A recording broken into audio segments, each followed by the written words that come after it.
दिन हफ्तों में बदल जाते हैं। आध्या अपनी दोस्त माया के साथ बिना थके खेलती है। एक कठोर गर्मी की लहर गांव को जकड़ लेती है, जिससे व्यापक बीमारी फैल जाती है। बुखार, पेचिश। बच्चे नाजुक होते हैं। आध्या अप्रभावित रहता है, बल्कि जीवंत भी। थकी हुई माया अपने दोस्त के कंधे पर सिर रखकर आराम करती है। बहुत बीमार दिखती है। आदित्य उसे सांत्वना देता है। गांव बुखार की चपेट में आ गया। इसकी पकड़ निर्दयी और तेज थी। फिर भी इस पीड़ा के बीच एक अप्रभावित रहता है। उसकी हंसी उसकी त्वचा पर हल्दी की तरह चमकती है। गांव वालों के लिए एक प्रकाश स्तंभ और एक पहेली बन जाती है। माया लंबी दौड़ के बाद हाँफते हुए, आध्या, क्या तुम्हें कभी थकान नहीं होती? मेरे पैर पत्थर जैसे लग रहे हैं। आदित्य मुस्कुराते हुए, ऊर्जावान। नहीं, माया। आदित्य इस बात से बहुत खुश है कि वह बीमार नहीं है और अपनी ताकत को पूरी तरह से अपनाने के लिए एक पेड़ पर चढ़ने लगता है। एक बूढ़ी औरत देखती है, सोचती है कि कैसे छोटा आदित्य इस झुलसाने वाली गर्मी से अजेय है। ये गर्मी आत्मा को ही निचोड़ लेती है। बच्चा सुनहरा क्यों है?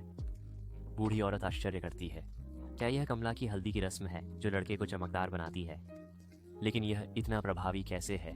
क्या कमला कुछ जानती है जो हम नहीं जानते? बूढ़ी औरत चमकते और स्वस्थ लड़के को देख सोचती है कि कुछ गड़बड़ हो सकती है।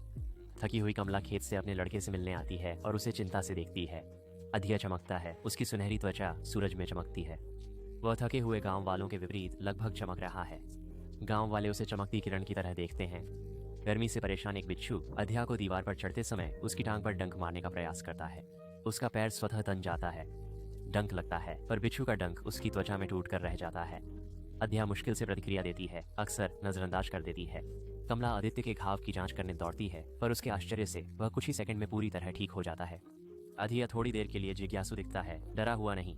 घर में प्रवेश करते ही उसे माया मिली, जो उसका इंतजार कर रही थी। एक दूरस्थ निगरानी ड्रोन आकाश में एक बिंदु के रूप में संक्षेप में दिखाई देता है। गांव को उच्च ऊंचाई से देखता है और गायब हो जाता है।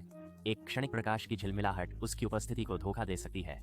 ये ड्रोन गांव के ऊपर घूमता है, तस्वीरें लेता है।